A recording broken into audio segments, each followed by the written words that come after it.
Good morning, fellow travelers. Here we are, Saturday morning, 5:35 a.m. I got up at 3, had a bunch of paperwork, or not a bunch, but I had a little bit. Glad I got up so early because first thing right out of the box, I was printing up some receipts, and uh, I'm not kidding you. I can print one color picture, and it says I'm out of ink. But anyway, and I print mostly in black and white. It's crazy, but it showed is to be the yellow. So I replaced my yellow cartridge and got on with it. Larry Bennett coming to you from the wet lands of East Texas. My gosh, it is amazing the amount of rain that we've gotten. And I hit the weather a minute ago, and it said there's parts all over that are flooding. I didn't stay glued to it long enough to find out exactly what places it is, but I'm going to go back to it once I finish this video. And anyway, I've got to make a correction on something I said the other day. I was talking to y'all about a landmark place for those that are from Channelview, and it's called Riverside Inn. And I played my video back from the other day, and I realized a mistake I made. Right as soon as I heard myself say it, I said, "You got to correct that, buddy." And the owner of Riverside Inn, the man who started it all out, his name was Bill Watson. And what I said was Watkins in that video, and I apologize, Mr. Watson.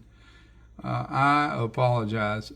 No sooner than I saw it, I said, "Man, you got to correct that." So I'm letting everybody know. And I knew him.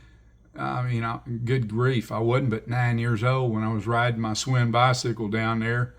I won't say the individual's name, but I'll say the last name of all of the girls. I'd ride down that hill, the Carroll's place, and anyway,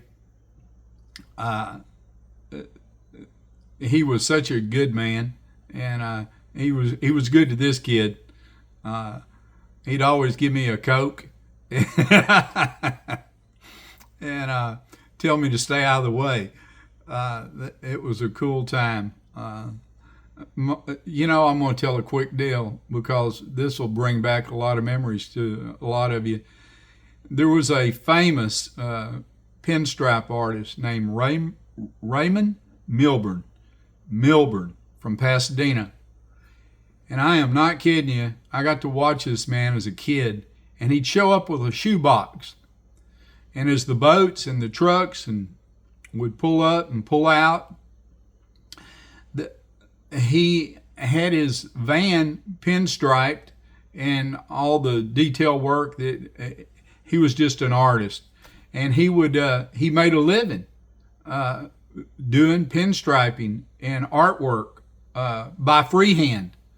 I mean, I've watched him guide that hand right down those boats and trucks and emblems that they wanted, special insignia or names. That was something to see. But I saw that. I got to witness that. And later on, he really has been. You get down in the Houston area and the Rod and Custom Show and all of the autos and whatnot. And Raymond was he was, as far as we were concerned, he was world famous. In our world, he was famous, and he was the best. Amazing man. Raymond Milburn, and I got to watch that as a kid. And anyway, it was cool. Let's see. So, got up early this morning because this morning I go to W-MART and get my curbside delivery. And I do have to go in, though, for a couple of items and get that out of there. I need another mouse pad. And anyway, I saw where they make a mouse that it'll control multi-instruments, computers. but it hit me. You don't want that. If you're dependent on one mouse and you don't have it in your particular possession, that one computer, and you're anyway. So I said, everybody's going to get their own little mouse. So each unit is going to have its own little mouse to play with, and so that's what we're. So I got to go in the store for that. A couple of other little items that I didn't have on my list, and also I wanted to make sure that I got a Bluetooth rather than one that's controlled by the transmitter. But today, if y'all remember, Saturday is Cartoon Day. So for all of those that get to sleep in late and get up and I don't even know if they got cartoons anymore. Man, we were a lucky bunch. We rocked out with all of the superheroes when I was a kid. But anyway, let's see. Oh yeah, also today is our trash day. For me anyway. I go on Saturday. I only got one bag, but and when you get my age, it's free. So I'm allowed two bags a week, so for free, and but I only got one. So, but I'm gonna go down there and see my man Leslie is his name. He runs that outfit, and really a nice man. And anyway. So I'll do that. I wanted to mention a lady that I ran into at the dollar store the other day. She's a brand new young female employee. And when she walked, the girl, one of the girls down the aisle said, "She'll be right with you." And I said, "That's fine, no rush." And she came up, and I'd never seen her before. And I said, well, she said, "Good morning." And I said, "Yeah, it is. Yeah, it is. Every day I get." She said, "Yes, every day we get is a blessing."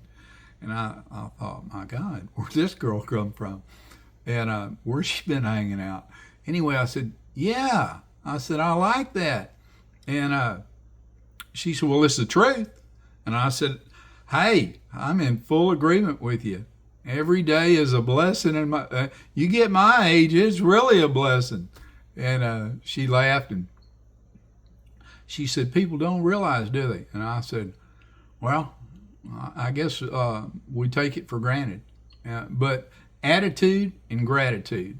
And I don't think that topic ever gets old. It doesn't in my world. I mean, there's so many blessings. And it's just like, all of these fine folks that are going through this flood right now. I just feel for them. I don't know if any of y'all have had a busted water pipe, just a busted water pipe in your home. What a nightmare that can be. I mean, it's crazy. I mean, your water shut off. You got water everywhere. You gotta get you're scared of mold and mildew and all of that. I mean, it is a nightmare. And then to go through these floods. And anyway, my prayers go out to all of them. And I hope everybody comes through it fine. And it is, though, dealing with a flood is a nightmare. So my prayers go out to all of those that are having to endure any kind of hardship due to this. And so that's a blessing. I'm on the little piece of property I'm on. I'm in a super high spot in the whole doggone area. It just worked out that way. But in all of the years, the hurricanes and floods and whatnot, I've never experienced. And as close as it got was about 4 feet from my back door ever during Harvey and Rita and all of the stuff that we went through. I mean, the worst times, it was still 4 feet. So anyway, I count that as a blessing. And another, just having another day and all of the good things. I'm experiencing in my world. It's a real trip, but I got to tell y'all, I look for the good, and I think you pretty much if you focus on bad, it just seems to show up. In fact, that reminds me of a guy I used to work with. I'm going to throw this in real quick, and I hope he doesn't get mad. I don't know if Leonard's still alive, but I used to work with him. And he used to tell me all the time, he said, Bennett, there's a little black cloud, and it follows me. He said it followed me in Nam. It followed me in it got me here. You see what it's done to me here, and he'd go on and on. And when he'd finish, I'd say, well, Leonard, let me ask you something. I said, there were quite a few people that didn't make it back from Nam. And he said, all right, shut up. I take it back, but it's how you focus. And, yep, in every black cloud, there is a silver lining. But you know what? Sometimes you got to rake the darkness out of the way to see that shining light. It's there. Anyway, it is for me. All right, I know y'all have had enough of me. I love y'all anyway. And y'all have a wonderful Saturday. And good golf, good cartoons, whatever turns you on, makes you happy. I love you. And remember, if we ain't having fun, it's our own damn fault. I'll see y'all later. Bye-bye.